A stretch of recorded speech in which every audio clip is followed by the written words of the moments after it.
This is a really interesting road, this. It's an example of essentially off-roading tracks to regular sightings within this enormous block. And we refer to the piece of land in between the roads as a block.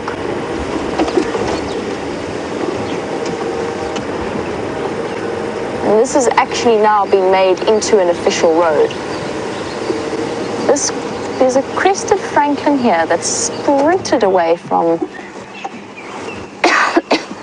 another one. Where's he gone? Oh, there he is. He is, if I go forward a bit. You got him. There he is.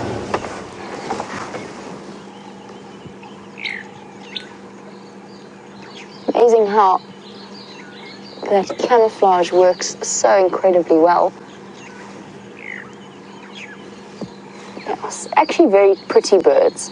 They might not be brightly colored like the rollers and the kingfishers, but those speckles along the chest are so beautiful.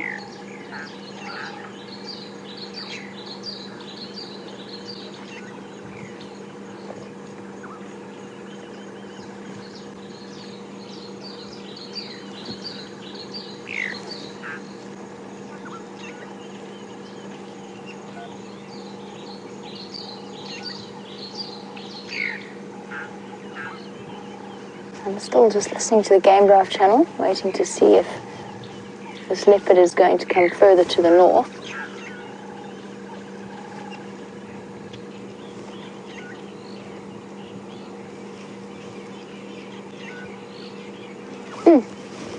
Such beautiful feathers.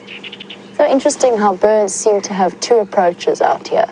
One is to be brightly colored in the hopes of attracting the ladies, or all the men, just basically attracting a suitable mate. And the other is to take the approach of this one, either the spur fowls or the francolins, to take a completely cryptically colored approach. And there is the most wonderful local legend, the story behind the birds' coloring. And it was that at one stage, before people were around, all birds were white in color. And they gathered round the waterhole to have a conversation about that, and the little wren warbler, or babbler, decided that actually he was terribly bored with being just plain white and the same as every other bird. And it was eventually the sunbird that suggested that they approach the creator and ask whether or not he could perhaps change their colors for him. And at this stage, the wren warbler and the babblers were chattering and going on about how excited they were. They kept...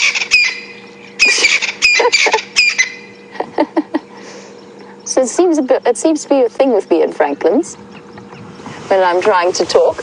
So the birds approached the creator, and the wren warbler was and the babblers were so excited that they kept pushing in front of the queue and saying, I want the best colors, I want the best colors, I want to go first. And the creator pushed them to the side and said to the sunbird, come, I'm going to give you the best colors because you've been the most patient and it was your idea. He gave the sunbirds, all the different sunbirds, a huge variety of different colors. And the little francolins and the spur fowls, which were constantly on the ground and constantly being hunted by various predators, said to him, listen, please, we're white, we're constantly on the ground, we show up so clearly, please just give us some nice, clear bush colors so that we might disappear. And the creator was very happy with that sensible decision. And still constantly the wren warblers and the babblers carried on about how much they wanted the prettiest colors and they wanted to be the prettiest birds of all.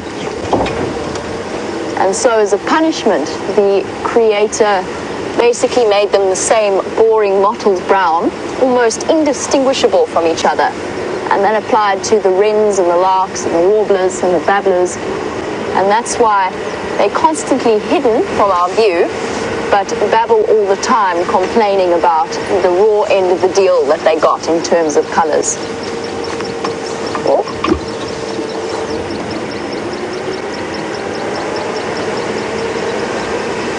Everybody duck.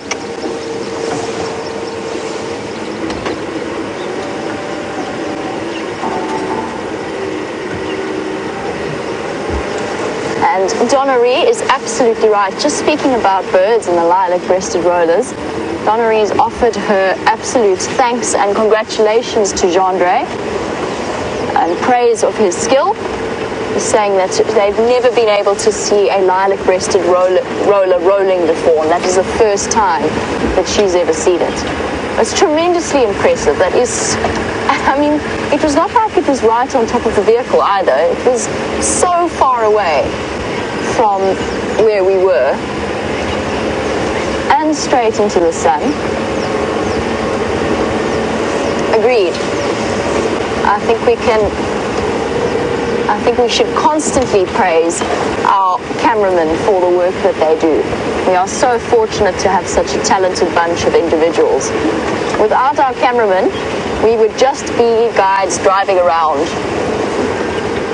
We would not be able to bring you the incredible images that we do. The same goes for all members of the team. You see us on a regular basis. You've seen Brent and myself for the last 10 days straight, twice a day.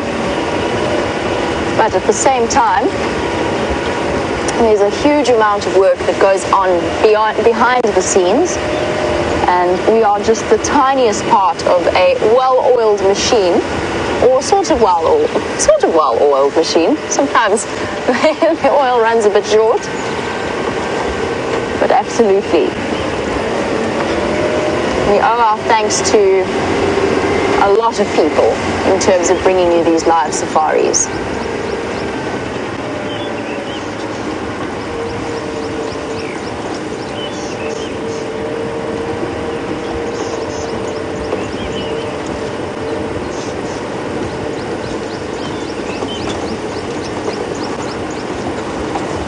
Now, I have a tendency to be almost constantly interrupted by the calls of Franklin. It seems to happen to me at least once a drive. Starry Night was wondering, that call that we just heard, was it an alarm call? And Starry Night, I'm sorry, I know I'm being distracted. I'm trying to see if I can get you a view of that wood cuckoo that keeps fluttering ahead of me. It's also a really beautiful bird, and the sun is so beautifully placed at the moment. So Starry Night, no, that wasn't an alarm call. It was a contact call between Franklins. They're very, very noisy birds, very vocal birds, particularly first thing in the morning and as the sun starts going down at night. They chatter away across at each other, and it's contact calls between Franklins next to each other and a little bit further away, the different families of Franklin.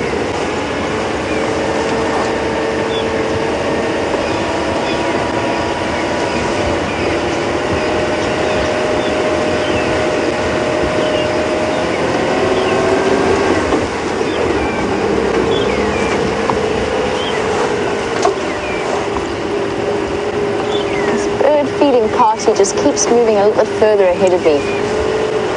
So no luck on the red-billed woodhoopoo front.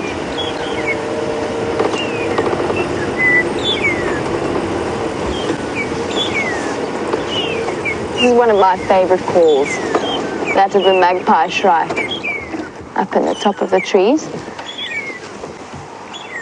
We spoke a lot the other day about our favorite bird calls. I think these guys might have one of mine.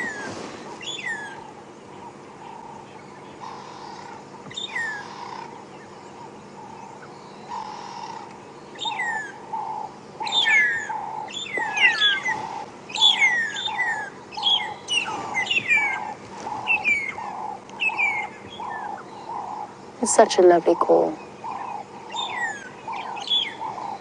A long-tailed or a magpie shrike. Long-tailed is the old name. Magpie is the new name.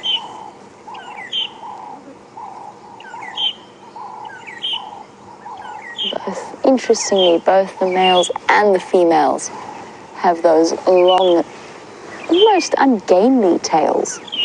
Often wondered about why they have them, what the reason behind that approach is.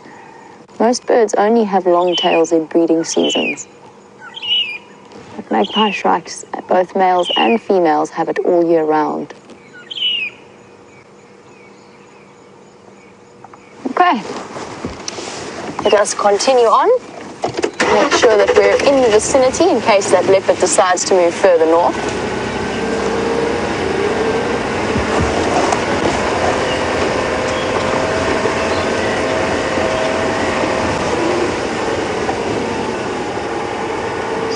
Just listening to the radio.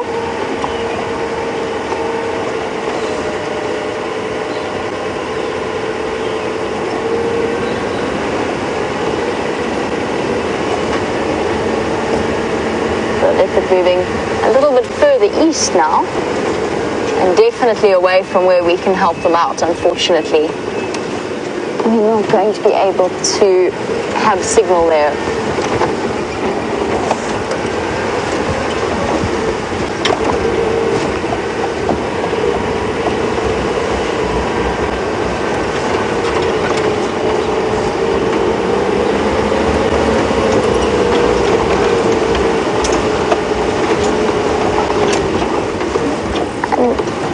Chatting a little bit about that Franklin and the calls that it makes and the story behind the cryptic coloration. Michael was wondering, will a Franklin roost on the ground or will they go up into a tree at night? And the answer is they do both. Generally they like to find as much dense coverage as possible. So being up a little bit elevated is a nice way to approach the evening. They won't go up as high as guinea fowl tend to do. These are such perfect little tracks here. Hold on one moment, I'm just going to position us so that we can see them properly.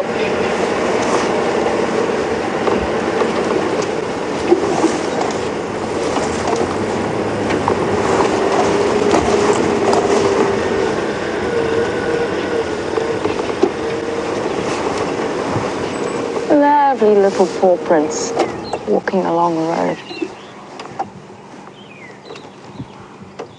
Now, initially, I wanted to say to you that these are civet tracks. However, looking at them now, they look far more cat-like. Civet tracks are perfectly round. These tracks are slightly messier. And it makes me wonder whether or not it's not a serval. But we know that serval's been moving about a little bit further to the north of where I am now.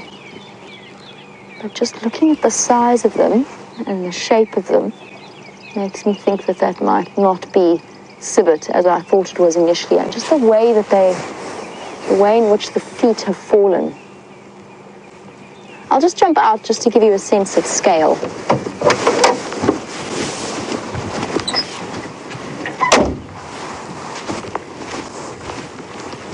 How's this one, Jandre? Here we go. That's how big these tracks are that we're looking at. Tiny, tiny, tiny.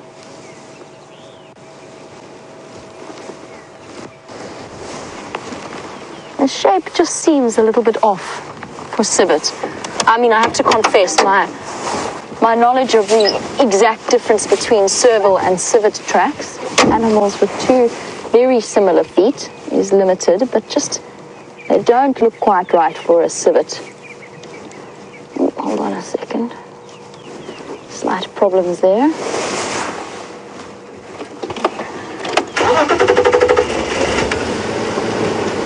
The other thing about civets is that once you get tracks going one way along a road, you usually get a set of tracks coming back the same way.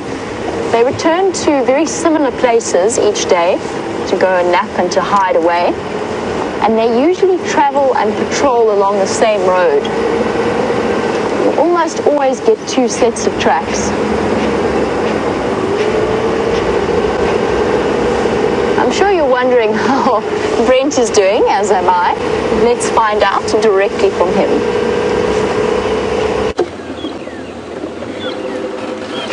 So, one of those really exhilarating moments. I actually found him on foot, and we think it's Tingana, and that's just judging on big male leopard, center of Djuma, and his behavior on foot, because he basically snuck away from me like this, trying to pretend he was invisible, and then he dashed and he popped out next to Tax. And then he went into this really thick block We got no tracks of him coming out, so we're pretty sure he's still here. But he could be just sleeping in a thicket. We just don't have visual at the moment. So Tax is standing by near where we last saw him. And I'm just done a quick loop around to see if he hasn't popped back out onto the road. Now, this is very typical for Tingana. So even on foot, different leopards behave differently under different circumstances. I've had Tingana on foot sit 20 meters away from me and watch me. But today he decided he wanted to sneak away. Now, the first time I ever tracked Tingana on foot was around Treehouse Dam. And we eventually found him with a diker kill, but that took quite a process to find him. So what happened was I found the tracks, walked in on the tracks, spotted the leopard, went back to fetch the car, and drove in, and we couldn't find him again. He'd vanished. So I got out of the car and started to link to, I think it was James or Scott, I can't remember, and saying, okay, I'm gonna have to go for another walk, see where he is, rah, rah, rah. And Andrew, who was on camera that day, said, there's a leopard next to your leg, there's a leopard next to your leg. And literally, there was a fallen tree about 1.5 meters behind me, and he was lying like this underneath it, trying to hide from us. So his name, Tingana, means the shy one. So he definitely has earned it. When he first came across, apparently, he was very nervous of vehicles. He came from an area where there's not a lot of vehicles. Ready for journey. So it's wonderful that he's calmed down, but every now and then he does seem to have a moment where he behaves like the shy leopard again. Standing by. So there's an Inyala, so he doesn't come this way. Is there anywhere in particular you want me to check? I'll see if I can try and risk signal. Just stand by one. Okay, you see that? Okay, zoom. To the right, you just see it. There we go. Center screen. There we go. Little young Inyala. Careful. There's leopards about. Okay. I'm pretty confident he's still in the block between Vulture's Nest and Yala Road South and Central. Tax had a visual near the junction, Yala Road South and Vulture's Nest. You could hear squirrels alarming in the block, but it is quite thick, so we've lost visual for now. I mean, even just trying Central again might work. Copy that. So we're listening for squirrels, for testiculars, anything that might give away his presence. So I'm going to keep going very slowly down here. If he doesn't pop up again, I'm going to try the same trick that worked for the first time I tracked Tingana, and I'll go for another walk. Now, I'm not very worried about encountering the leopard on foot. One unfortunate thing is there's a lot of buffalo bulls in this area, but we do have to be quite careful.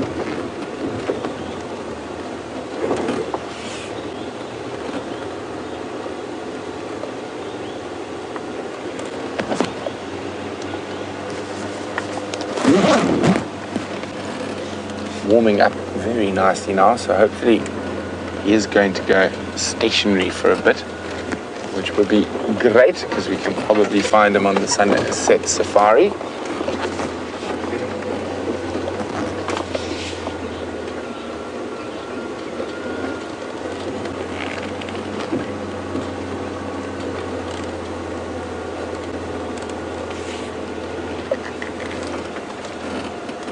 We're getting close to the spot where Tax had that visual.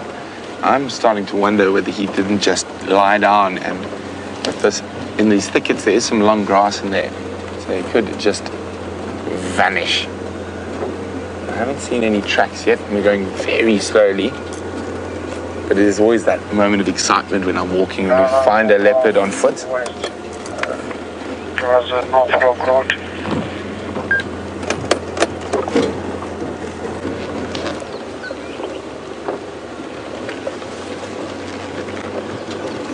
Okay, so I'm going to switch off the vehicle while we've got a little decline here and just freewheel down the slight hill, see if we can pick up on any alarm calls.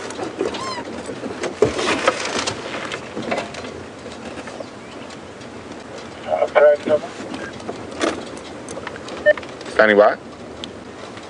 Yeah, no luck also this side here. I don't know, maybe if we try to go from the other side, he might try to go back because he was from his team when you see him on the foot there. I'll try to check out Battaglia to the east and see if there's anything happening that side there. I'm just thinking maybe he just ran back that side there. Okay, copy, thanks, Tax. He's not pulling out. There was also a pushback that was in there. But no luck. This is where Tax had that brief visual. And it's completely silent now. Where are you now, Fred? And Tax, where I originally saw you, I'm just standing by to see if we can hear any alarm calls. Okay, copy that.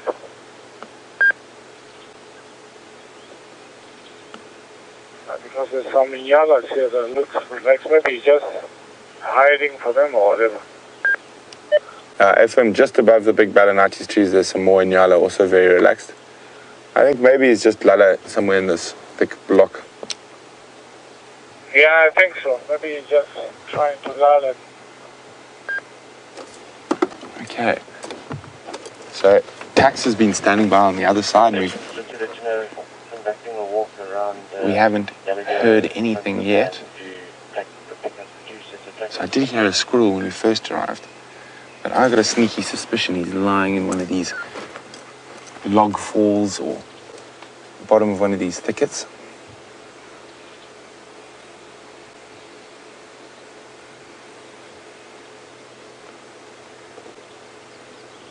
So we're going to jump back on with Jamie. Jamie's going to go check the northern section of this block in case he pops out there. And I'm going to go jump and see if I can't not step on his tail. Maybe this time we'll have a little bit more success than last. While Brent goes for a bit of a walk, we're going to see if we can't risk going across to the northern section. Apparently you guys have been letting us know about alarm calls around the Djuma Dam pan. We're going to go check that out, and then we're going to move further to the north and just stand by there essentially and listen for alarm calls, wait to see if he pops out. So essentially we've got Tax moving about to the south of where he was seen, Brent in the middle, and then I'm going to go and take the northern spot. Let's see if we can't find him as he decided. I think though most likely Brent's right, and that's the way that leopards move, and all big cats. Walk a little bit and then lie down for a bit. And then get up and walk a little bit and then lie down for a bit. But as soon as they go flat like that, they become a little bit more difficult to find because first of all, of course, they're so camouflaged, but there's also, they're unlikely to be spotted by any other animals that might give their position away.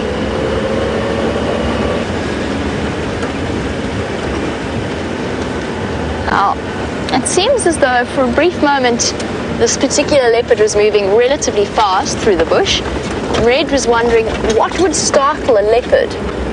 They seem to startle relatively easily, or would they startle easily? And Red, yes, to an extent. They tend to be quite shy animals. They prefer not to be spotted by anything. Now, most of the Sabi Sands leopards, Tingana included, if in fact it is Tingana, as well as Mvula, Karula, they're all relatively relaxed with people on foot, but that would be the most likely cause of startling a leopard. I can hear the squirrel alarm calling, but I think that's more in response to the Warburg's eagles. It's not in the right vicinity for our leopard. So Red, people could be a reason for startling a leopard. It could be a lion moving through a block. A hyena would also startle a leopard, or even another leopard might startle another leopard. They like to be invisible. They like to be cryptic and solitary, and pretty much unless they're mating or have cubs on their own. Let's stop here for the moment. We'll have a look at the Djuma Dam and how low it's got already, just so I can listen at the same time. I did hear the squirrel whistle alarm calling up near final control, but that has stopped already. Look how the water's disappeared. I wonder what it is about this dam that it doesn't seem to hold water that well. Perhaps just the shallowness of it, or the sort of the lack of a deeper section means that the water's been spread further out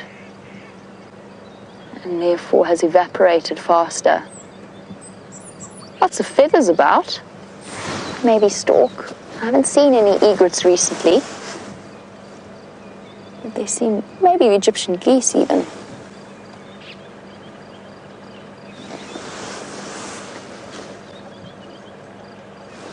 Okay, all is quiet here.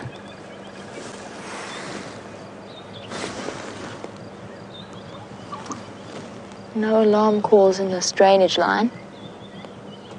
Let's go a little bit further along to the east and see if he hasn't come out this side.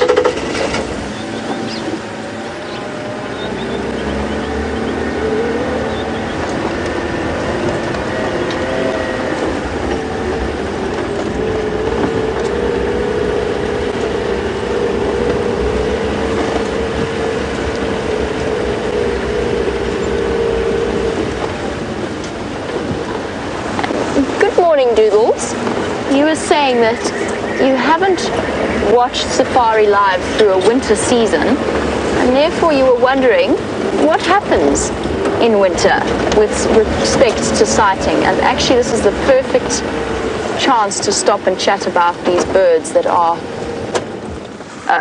disappearing. That's unfortunate. But Doodles, the reason I stopped here is because there was a bunch of European bee-eaters that were gathering, and we've noticed them coming together more and more regularly since the time has come for them to migrate once again. Oh, it's that time of year where I can't decide if I'm hot or cold. So Doodles, there'll be less bird sightings. There are less birds to see. The cuckoos will migrate, the woodlands kingfishers, the European bee-eaters. They will all head up to warmer climes. We will definitely see less insect sightings. The insects tend to either estivate or die off during the winter months, most commonly die off. So we'll see far less of the little details of the bush life, and less reptiles as well, since the reptiles estivate, which means it's like the equivalent of hibernating, but hibernating for dryness instead of for the cold. So we'll see less reptiles, but the mammal sightings will be a very different story. So in general, winter is one of the best times to come to see the larger mammals, particularly the predators. Firstly, because a lot of the bush dies off, so you can see further in. Tracking's a little bit easier because it's dry and sandy and there's less grass covering it. And the animals are restricted, and it's going to be particularly clear or particularly pronounced during the next few months because of the drought that we've experienced. But animals are essentially forced around certain water sources, which makes them a little bit easier to find, both for us and for the predators. So winter time is probably the best time for predator sightings. It's also the best time for the rarer nocturnal animals as well. So it's just a toss-up between which particular sighting you happen to wish to see. I'm going to go and check the jackalberry tree because I might as well. I'm always waiting for a leopard to be around there, and I know that if I go through that dip, I'm going to lose you. One day, I will check this tree and there will be a leopard lying across the boughs, relaxed and resting. It will happen one day. It's such a perfect leopard tree.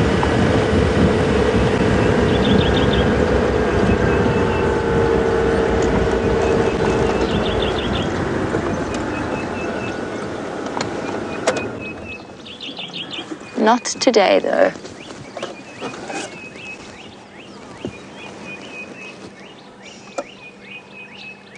Leopards love these larger, smooth trees without thorns or spines, plus thick, dense leaf vegetation. So it provides them with perfect shade. Sorry, just 1 second. I think Ephraim has found the Nkuhumas, not on Djuma. I just want to find out exactly where he's found them. I think he's found them on Buffel's Hook. Hopefully they're going to come back towards us as well.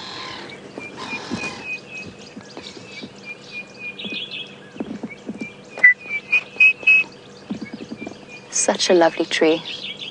I found a pair of eagle owl in there once.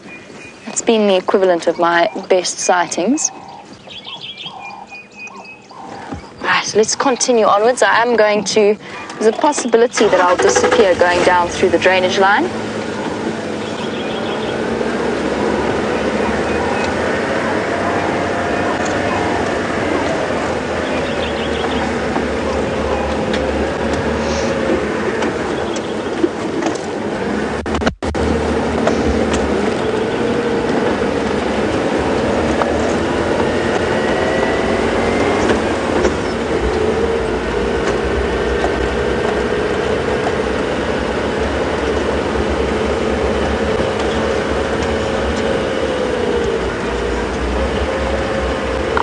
I mentioned the weather and the fact that it's sort of a mixture between hot and cold this morning. Trevor was wondering what the average high is for this time of year. The last few days it's been around 28 to 30 degrees, so about 84 to 80 or 82 to 86 in Fahrenheit. So it's definitely been, it's still for us that's relatively a break from the heat. Nyala just dashing across the road there in front of us.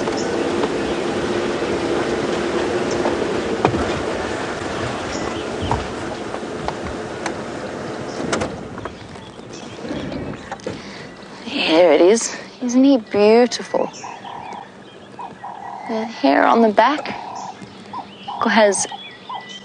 is slightly erect. There's another male in there somewhere that he feels slightly threatened by. Why he is as fluffed up as he is. We might even be lucky enough from the other side of the drainage line to see the slow dance that Nyala do so well. But already the temperature, just to finish off that conversation, already the temperature warming up considerably this morning. They're going to do the slow dance, but they're so hidden.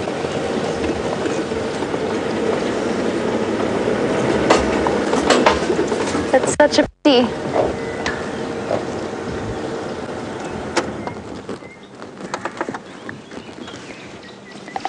So tucked away in there. Poor Gendre can't even really get you a view, unfortunately. Let's try from the other side of the drainage line. You can just see the movement there.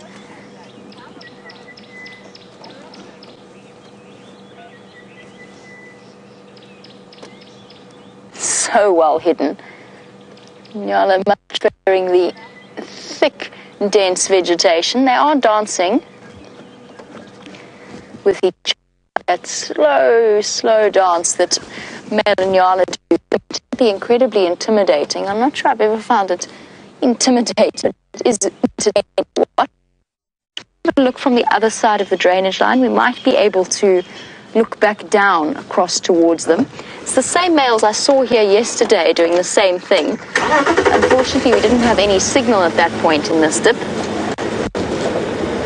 There's a chance I'm going to lose you going through here.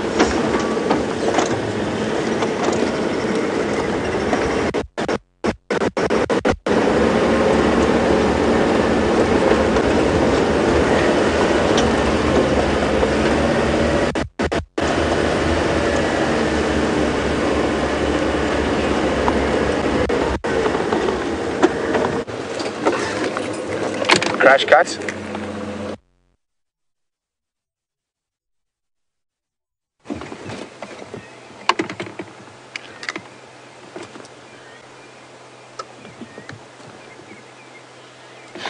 Guys, I was walking, I heard him grab something. We just heard this incredible commotion, and we've got in here. Dave just spotted him there. He's got an adult male impala. Isn't this amazing? That impala is still alive. Look at that. Hopefully, did you share them or are you still with them?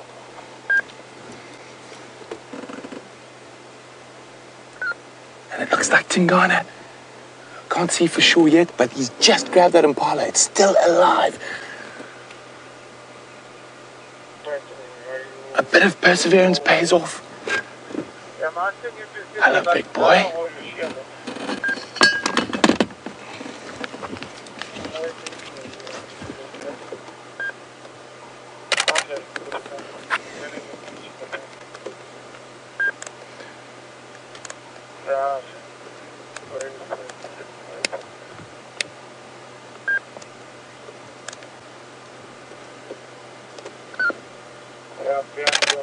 Isn't this incredible, guys?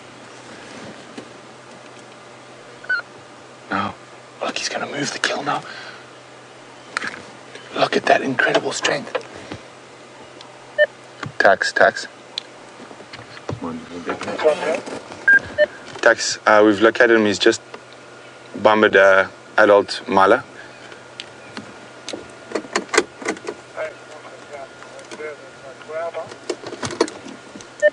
Just a little bit to the north of where we were. I'm hoping he's going to try take it up that wonderful big tree. Standing by. I'm liking the two water hole here, the yellow south. Where you exactly? I come onto Vulture's Nest, and you can see a very big scotia just to the northeast of the Balanites tree. We're in the block there. Stomach out to make it a little bit lighter, and he's going to be very worried now for hyenas. So that is even for a male leopard. Oh, there we go, he's dragging it, it's open. So he's going to try to find a spot to keep it away from Vulture's eyes. Look at that, he's taking it right into the thicket. That's where he's going to remove the stomach, probably. Start feeding off the liver. Let's get into the spot. Isn't this amazing? So exciting. Just a pity we missed the actual takedown. But a bit of seriously hard tracking paid off this morning. I'm just going to see if we can get in.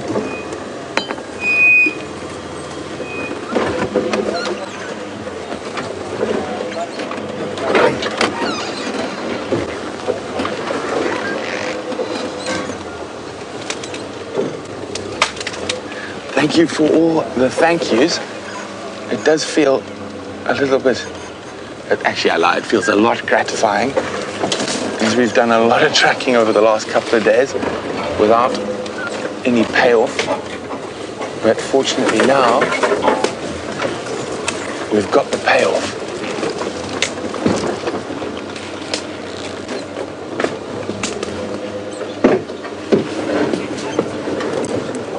There we go.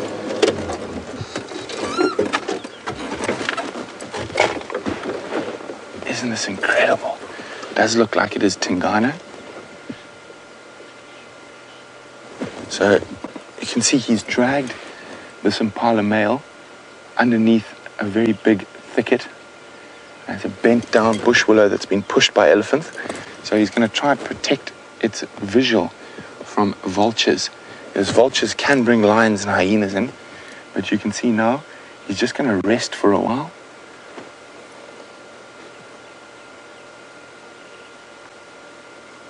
So he's expended a lot of energy in that hunt and that takedown. So it'll be a few moments before he decides to start feeding. You can see he's very much on edge, just in case hyenas or something comes. Sorry guys, I've just got to call Ephraim.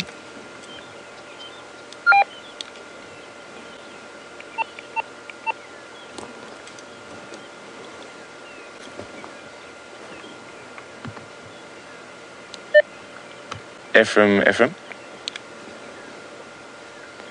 my friend. Good evening.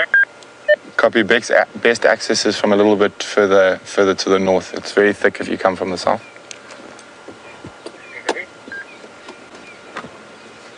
So he's very, very much on alert. So we did hear the takedown, and there were some Impala and Inyala alarm calls. So he's going to be very worried that the hyenas would have heard that, and if they did, they will come in to investigate.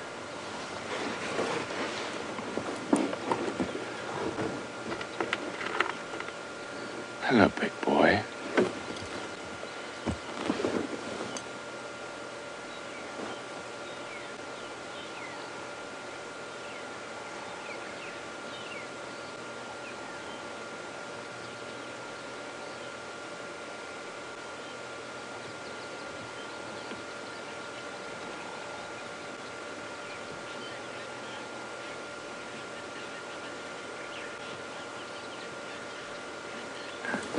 So Natasha says, Brent, you have the nose of a leopard and you found one.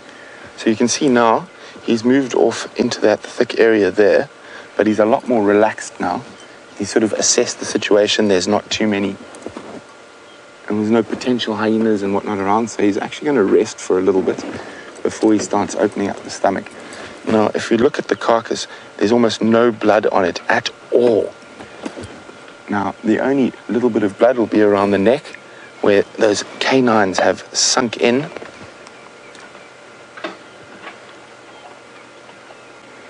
So lions and leopards have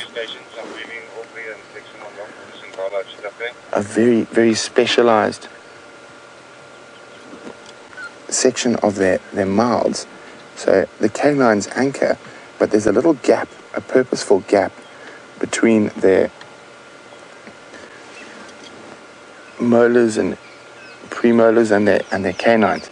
And basically what that little gap does is it closes the windpipe. So they actually suffocate them by pinching the windpipe closed. They don't actually cut through it completely. So while he's lying in the shade there, we can, how's that, Dave? I can't. There we go. And you see that little gap there and there. Now that actually just pinches the windpipe closed. So the canines anchor, and then that little gap just closes it completely and suffocates the animal. Now the reason why this is a far more better way, or a much better way than sort of ripping something apart. If you rip it apart, it can make a lot of noise and attract other predators. So in suffocating it, it also stops it from making any distress calls. So it's a really, really amazing little evolutionary nick that lions and leopards and quite a few of the other smaller cats have as well. So we're not going to move for now. We can't really see him, but let's just let him rest for a while, and then hopefully he will start opening the stomach just now.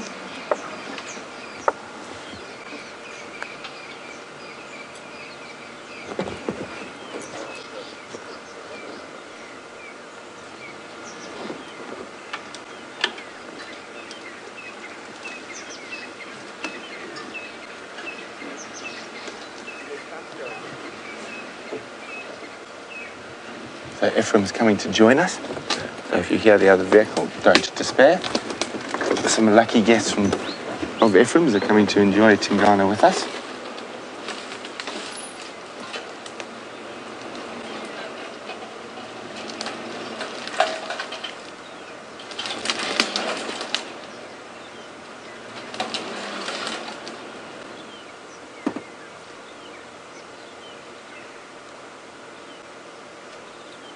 Actually, not often do we get a chance to look at things like this. So while Tingana is resting, let's zoom in over there, Dave. So normally when we try to show you these things, they're on the move, and they are the metatarsal glands. Those glands that when an impala is running away from a predator, release a pheromone that is for the impala to be able to find each other after the initial chase. So you can see they actually are quite pronounced, and if you have to touch them, there's a little oily substance that comes out as well. So metatarsal glands.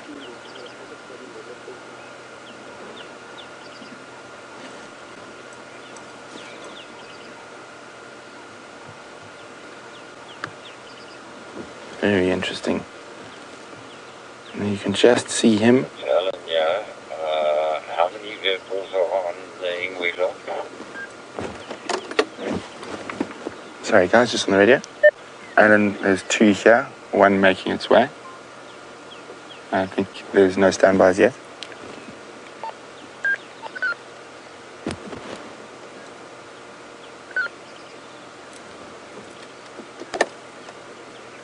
So you can see he's exerted a huge amount of energy in the taking down of that adult male impala. It's a nice big ram.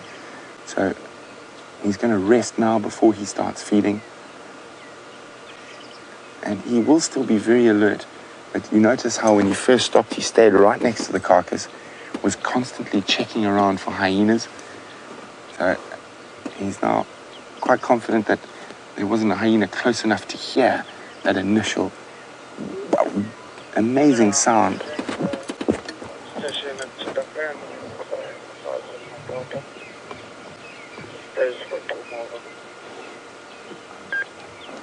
I'm going to try and edge a little bit forward so we can maybe get a little bit more of him.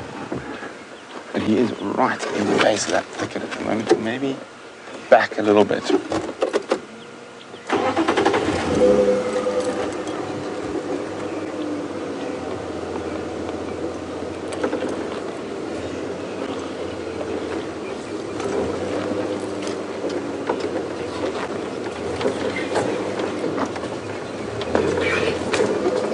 Say when, Dave? You might get it a little bit forward. Yeah, just...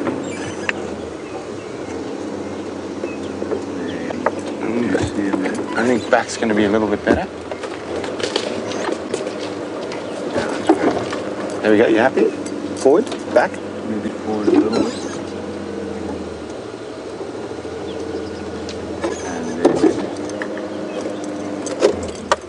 There we go. So Nemo is saying that they've been lucky enough to witness a leopard impala kill in person, and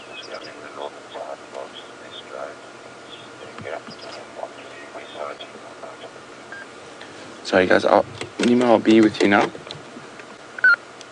Alan, I think Tax is making his way. Just speak to him. There's 2 stations in the sighting at the moment. I think you're first standby.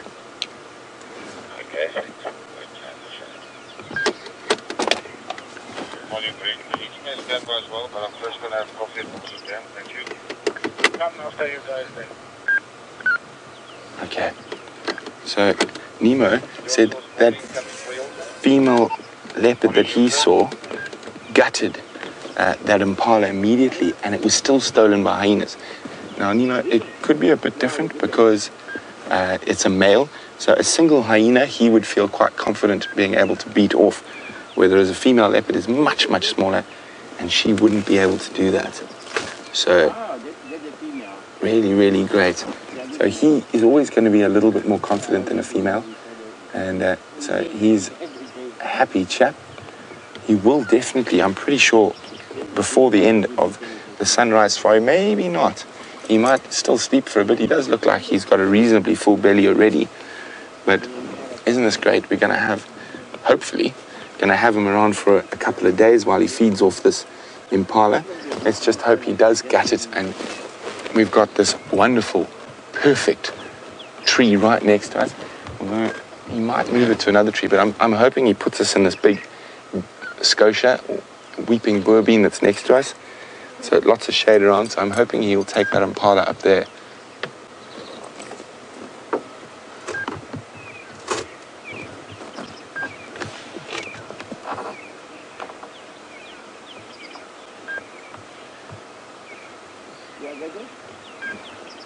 So Virginia and Sheila would like to know the weight difference between the male impala and Tingana.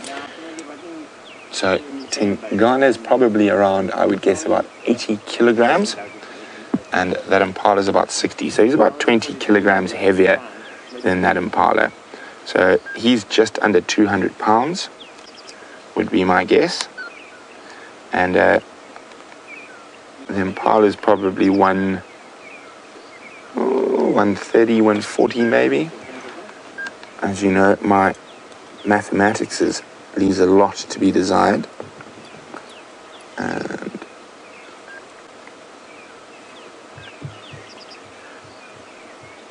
play is only for the team over. Green over, you can do a lead. So there we go.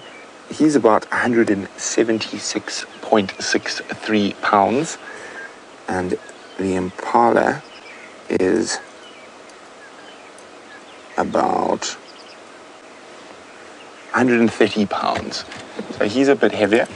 Now, with a female leopard, for Karula, for example, she's would be lighter than a male Impala.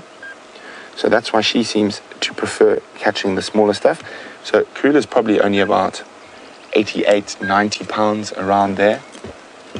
So a big male Impala like the one he's caught would be very difficult for her to drag up a tree. But he shouldn't have too much problem with that.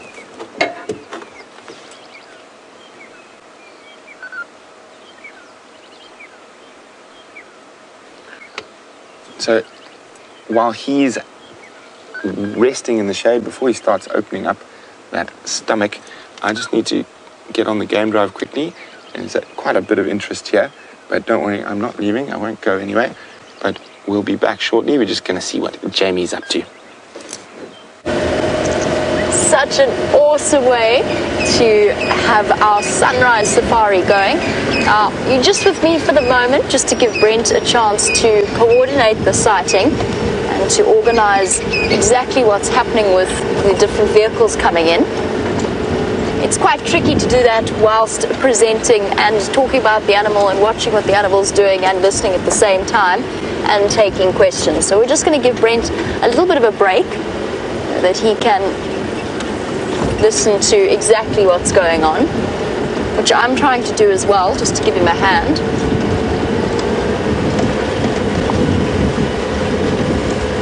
Busy Easter weekend, lots of people are here visiting, so lots of vehicles wanting to have a chance to get to see that leopard. How awesome is that? Sounds as though the poor leopard is absolutely exhausted after the hunt, too exhausted to eat for now. But fingers crossed, once he gets his breath back and once he's managed to have a snack, he will hoist that kill up into a tree so that it is out of the reach of any ranging predators like hyenas. Their tracks are all over Djuma.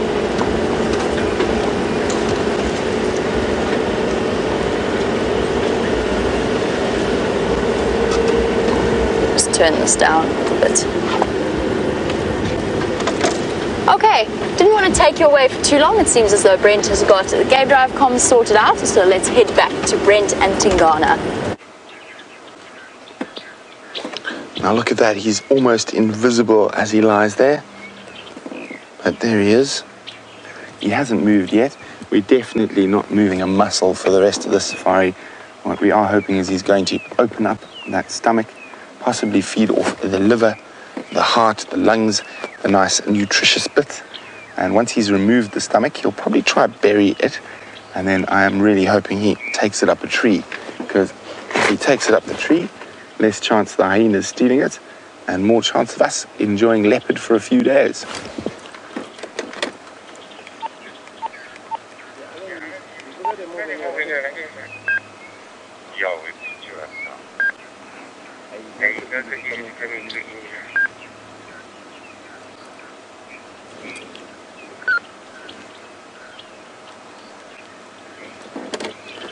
So Ephraim is kindly controlling the game drive sightings for me, so I have your undivided attention and I'm not on the radio. Yeah, I think if you find something, you have to be too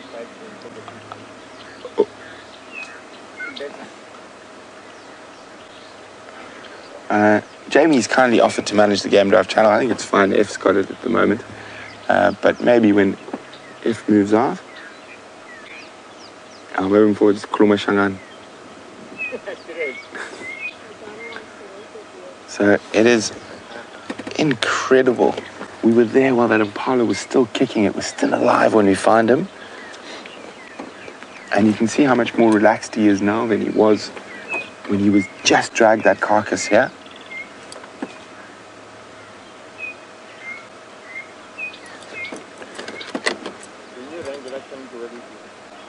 Where? He'd like to work with you. Which one? Ah, so we have a guest on Ephraim's vehicle who said she'd like to be a guide with us one day. Well, there's always a chance. Work hard, get stuck into those wildlife books, and watch Safari Live.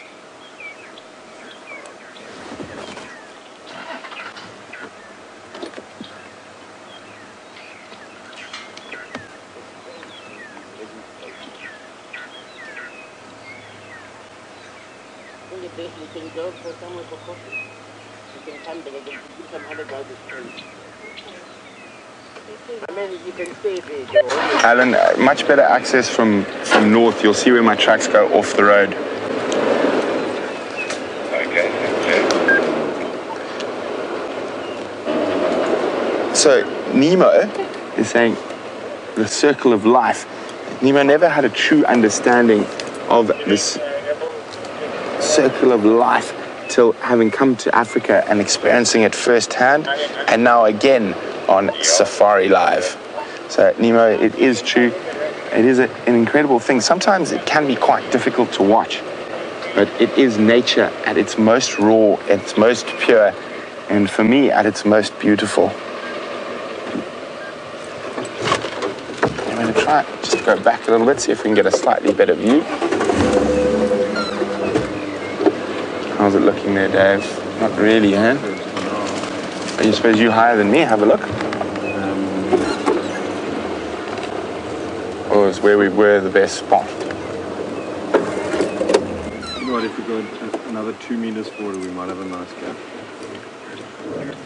So, I've just got to... Sorry, Dave?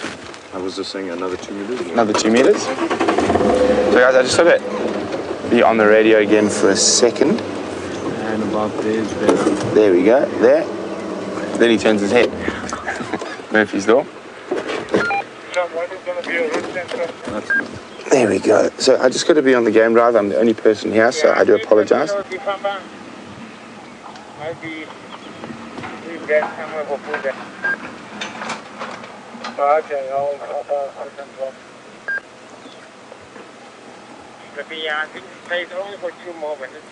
Don't worry, Ephraim did it for me. He said this is only a 2-vehicle lock, and 2 vehicles, not because the animal is unrelaxed, just because only 2 people can actually look at the leopard at any one time.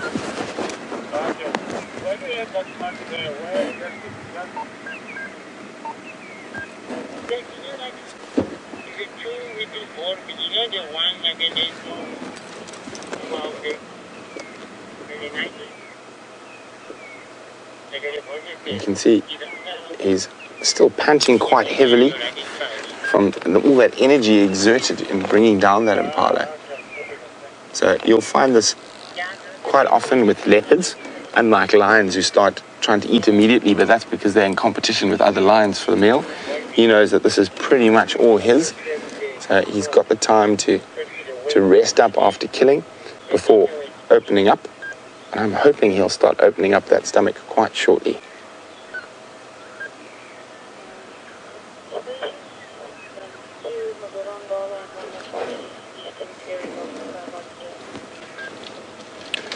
So Natasha, who's in Canada, in Ontario, is wondering, will he eat the stomach contents and just leave it? Now, that just completely depends how hungry he is. Sometimes they will take the grass and stuff out and eat the stomach lining. Other times they'll just leave it. So it all is very dependent on how hungry he is. But normally they will eat some of the stomach contents, maybe not the contents of the stomach, but the stomach lining. So the contents of the stomach is basically undigested grass, which if you're a carnivore like a leopard, it's not really worthwhile having a munch on that. No nutrients in there for you.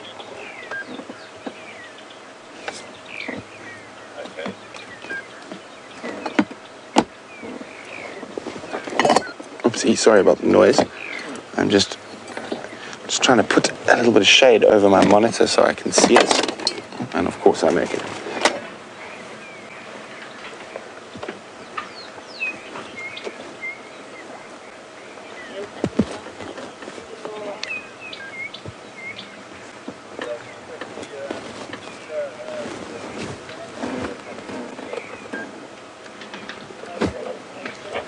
So a very big safari live, and a big hello from Tingana, the male leopard, to Brian, who in Scotland, who's a new viewer. So Brian would like to know, how long can Safari Live stay with him? Well, Brian, we found him, so it's our sighting. So we'll stay with him till the end of the safari, which is at 8:30 Central African time. But we will be back with him, I'm pretty sure, unless he loses the kill during the day while we're not here, which I don't think is too likely. We'll be back with him at 4 p.m. Central African time this evening.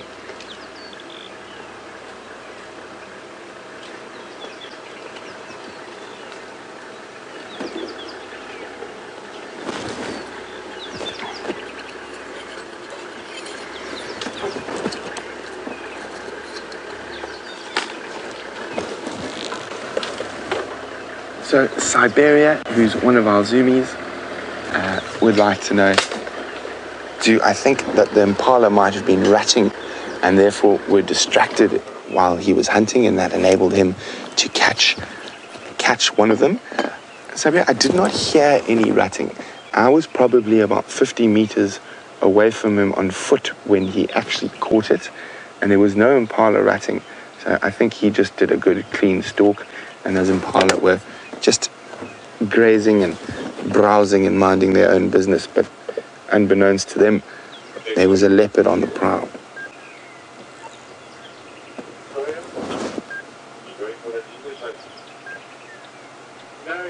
You can go there. I'll tell you that. Okay, I'm still having coffee, so that's fine with me. So while he's still sleeping in the thicket, let's jump back on board with Jamie, who's got some live impala. I was hoping that our live impala would give a very clear demonstration of a point that Brent was discussing, and that is the fact that the impala are starting to go into their rutting season. They haven't started the full rut, but they have started sparring and practicing with each other in preparation. Testosterone levels running a little bit higher than normal. The males know that their time is coming to have a chance to pass on their genetics to the next generation.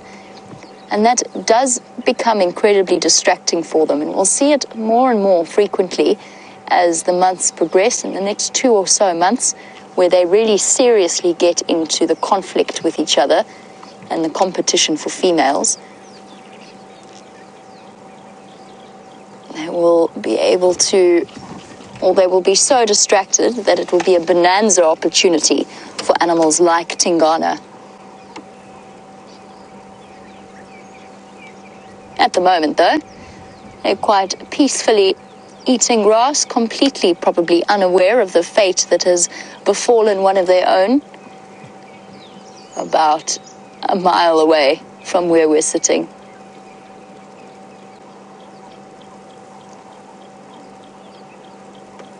They've got a nice open clearing here. They can see any potential threats. And already we're seeing that split between the breeding herds and the bachelor groups that are forming. Still no sign of Nelson, though. We've just had so many impala moving through this area. Our one-horned, one-eyed impala gentleman. I haven't seen him for a long time now. I hope he's still out there somewhere. He became quite the character for a few weeks. And just a nice, relaxing view of just how beautifully green it is at the moment. Such an extraordinary view.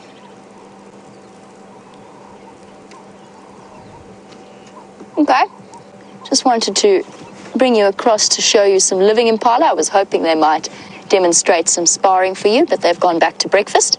Let's see if Tingana has decided to start on his.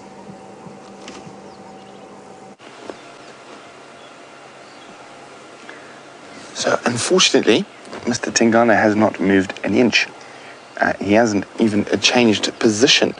So he's still lying up in that thicket, panting quite heavily. It does look like he has got a relatively full belly, so not desperate for a meal, but he's now got, if he hoists it in time, a meal for the next 3 days.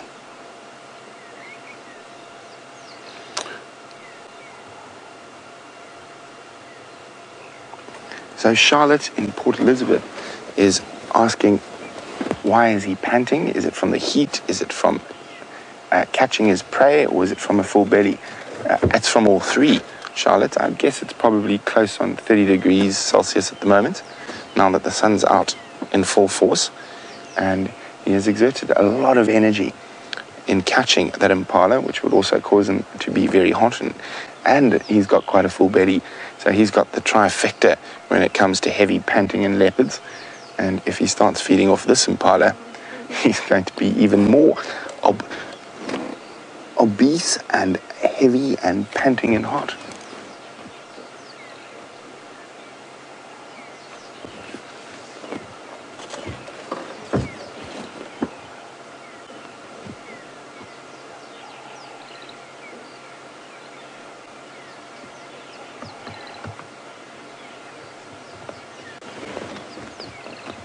So Canada Keith would like to know, who is the king of Djuma, Tingana or Mvula? Well, it used to be Mvula. It is now most certainly Tingana. Mvula is quite an old male now.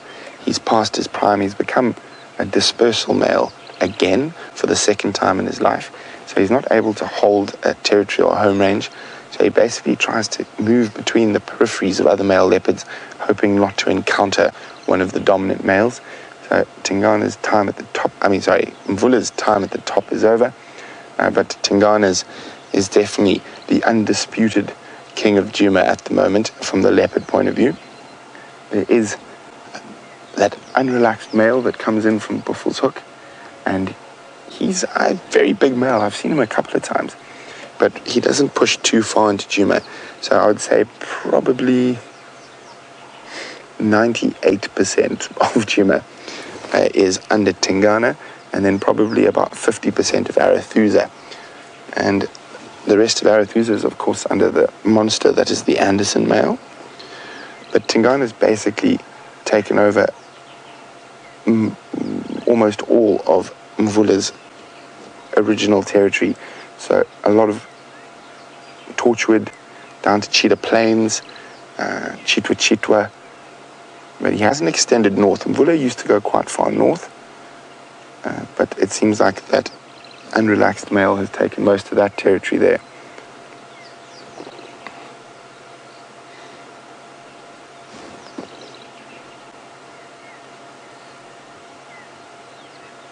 Now, does it look like he's thinking about going to start feeding?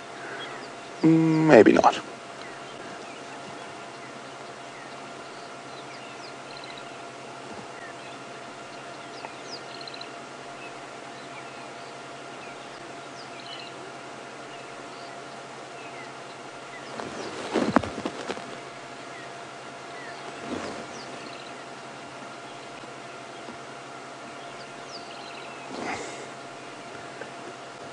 Come on, big boy, it's time for breakfast.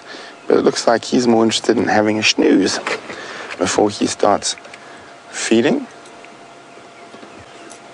Oh, head turn. It's about the most movement we've seen in the last little bit. But how incredible was that to get there while that impala was still alive, while he was still suffocating it.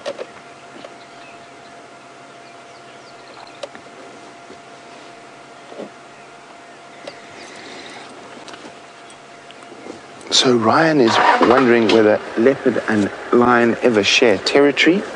And, well, they do. Their territories overlap, so they don't fight each other for territory, because if you're a leopard, that would be a very bad idea, since lions are much bigger. Sorry, guys, do you have to put the game drive radio on again? So they share the same area. So lion and leopard will move through the same area, although they don't defend the same territories.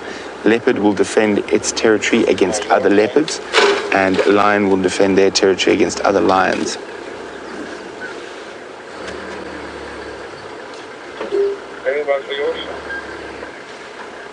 I just want to find out We need to line up for the team with Sorry. no guys also on the lineup.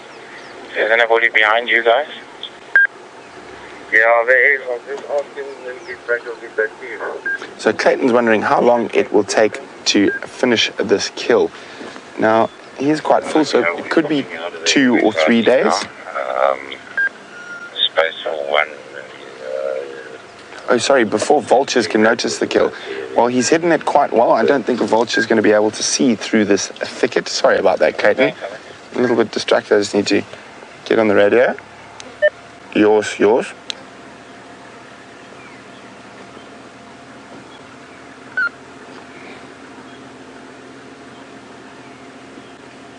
Yeah, doing mobile after coffee.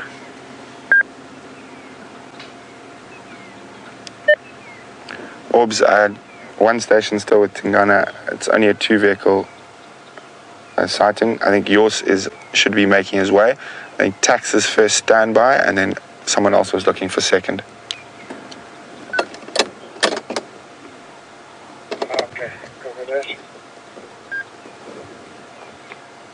Let's try and see if we can get a slightly different view.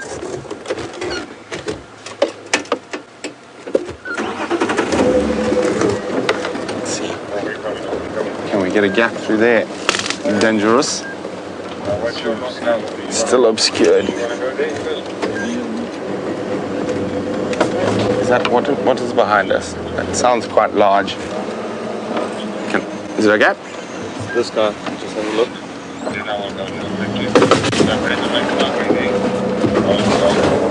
How's that? No. There we go. We're just trying to find you a spot. He's not in the best place for visual. I think further forward was the best. It also puts us in the right spot if he does decide. Let's try. Let's see if we can get a window to the soul of a leopard through the bush. Oh, there we go. That's a good sign. A bit of licking means he might. I think that's the best. I think he might. When he starts preening, he might, just might, start feeding.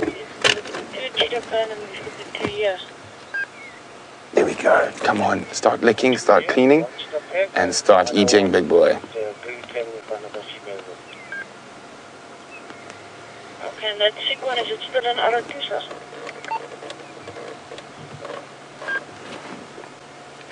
So the fact that he's starting to groom is a good sign that he might start feeding off that impala shortly. And he could just prove me wrong and go absolutely fast asleep. But you can still see he is quite alert. He definitely would prefer to have this carcass in the tree than on the ground. But he does need to build up a bit of energy reserves before he can do that. If a hyena came rushing in, a single hyena, I think he would happily attack back. But multiple hyenas, he wouldn't stand a chance. So I've said that he is quite full, and Anna would like to know, do predators usually kill when they're not hungry?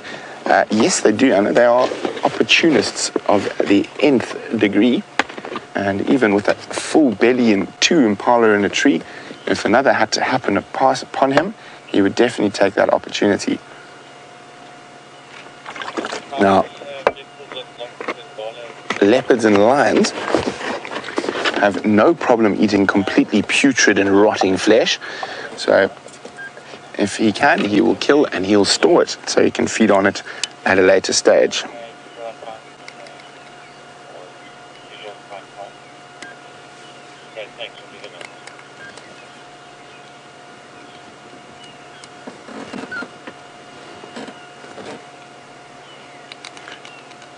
So Ryan is wondering how long will it take him to finish off this impala, and will he stay with it or will he leave it? Well, Ryan, he will probably, if he manages to get it in a tree before the hyenas find him, it'll probably take him 2 to 3 days to finish this impala. It's a nice big one, and he will leave it from time to time to go and have a drink. There's quite a lot of pans close by, so he'll probably head through, have a drink at some stage, and then come back. quite often he'll leave the carcass in the tree, and he will lie in a spot like this where it's nice and shady, and then only going up into the tree to feed when he's hungry, and then returning to the ground for a snooze afterwards.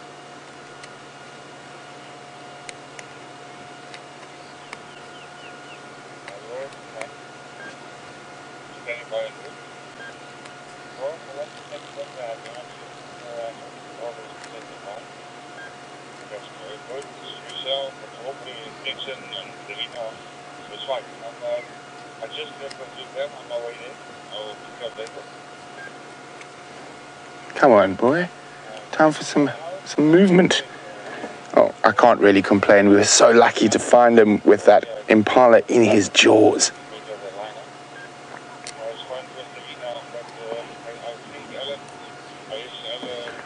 So while we wait in anticipation for Tingana to start feeding, Jamie's got a big black beast to show you. Oh, I've actually got a breeding herd of big black beasts, but I can't quite get a view of them. So at the moment, it is just the Duggar boy males. We know this buffalo. He's the one with the strange, really straight boss. We've seen him quite a few times in this area. He really is the most peculiar looking, unique looking buffalo. It's like somebody laid down a ruler while his boss was growing. Perfectly straight.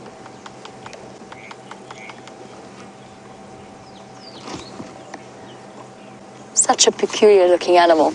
And now if I reposition,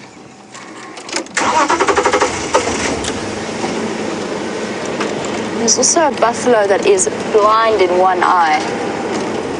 And it's quite an interesting looking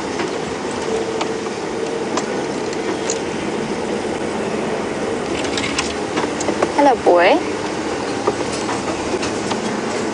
I don't want to push any further. I don't want to scare him. There you can see his left eye completely blind. Totally milky. And the right eye actually looks like it might be going the same way. And you definitely, although their eyesight is not spectacular, being a blind buffalo is not an ideal situation. Also, I've also seen this bull before on our live safaris. He's still doing well. Managing to cope despite the lack of sight in one eye.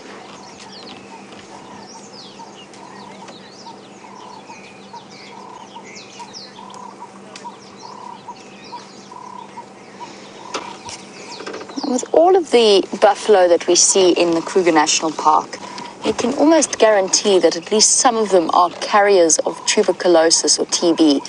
And Andrea was wondering, would that mean that they heal slower than, or sort of slow down the healing of any injuries? To an extent, yes. It's a naturally occurring disease out here. So most of the animals, from the kudu to the lion to the buffalo, carry TB, and it very seldom affects them in a majorly negative way. It's when they start to lose condition. So, for example, what we're going to see with the drought that's coming up in the next few months, without any good food, they're going to start to get thinner and thinner, and that's when the TB bacteria really starts to take hold and make them ill. So yes, it doesn't really slow down their healing, but it will definitely accelerate their deterioration. Sorry, both Chandra and myself distracted at exactly the same moment. Look at this woodpecker go.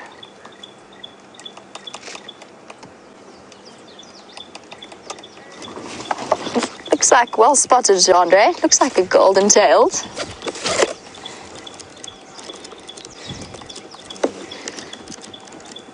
Can't quite, from my angle, see his head fully. And I can also hear a lovely Sterling's wren warbler. Got a worm. Well done, woodpecker. Bravo. Somebody else is enjoying breakfast as well.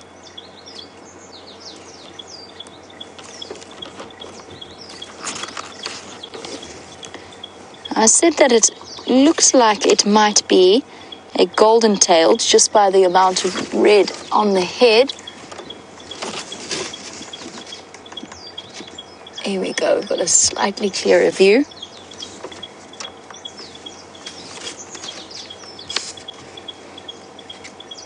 Beautiful sighting.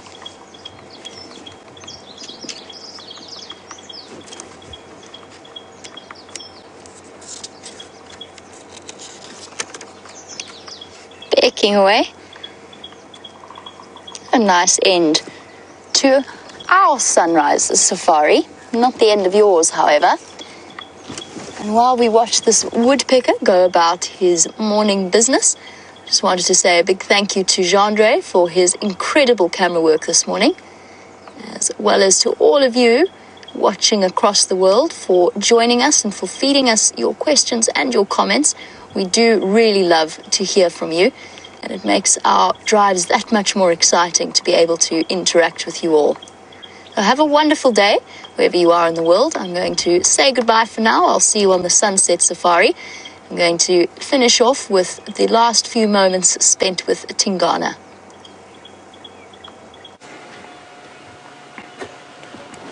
So there we go. He hasn't moved at all.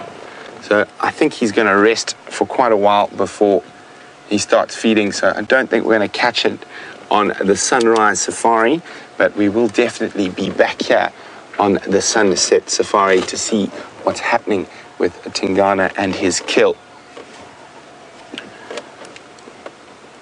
So we're going to say goodbye to Mr. Tingana and start moving back towards the road, giving the other guys a chance to get in here. At the moment, everyone's still very excited about the fact we found him.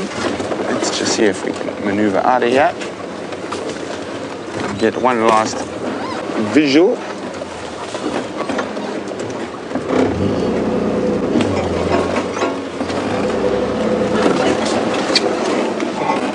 There we go. One last view over my shoulder. You can see, where is he? Hiding behind that particular leaf. How's that, Dave? Oops. There we go. So we will see him in a few short hours on the sunset safari. Dave, are there any large... Are we good? Here we go, just going to move out so yours can get in there. So, just between these two trees. Yeah, I'm leaving, yeah. No, it's cool. So, he isn't going to start feeding, but we will definitely come back here, as I said, on the sunset safari. Just waiting for yours to get in there. And what an incredible morning. I mean, we were there when that impala was still kicking. That is amazing and well spotted today. Quite a team combination today.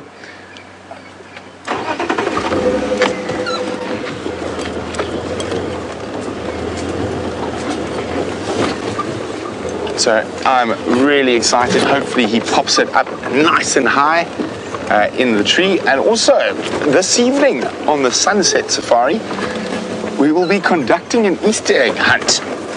So what will happen is Jamie will hide an egg and I'll hide an egg, and while we are not live, and then we're going to give you guys some riddles to help the other presenter try find exactly where that egg is.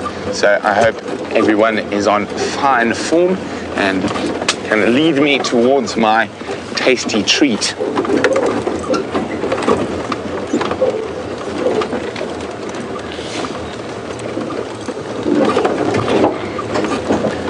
There's a big stump. Let's not drive over that one. So really, really great. Hopefully he's going to be here for the next couple of days if he manages to pop that impala in the tree before the hyenas find him. I think it's going to be easier to go through there. And watch the thorns, Dave. They might attack you. So we're going to leave a little signpost, a bush signpost on the road, which makes it easier for everyone else to find it.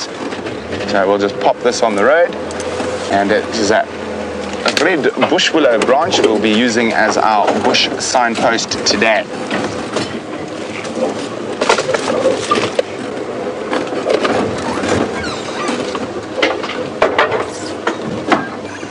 So we've just plucked a little branch, we're going to pop it on the road, and so the other guys are able to find it easily. And there we go. You always put it on the side that you must turn off. So if you put it on the left-hand side, it means you must turn into the bush that way. This one means you must turn into the bush this way.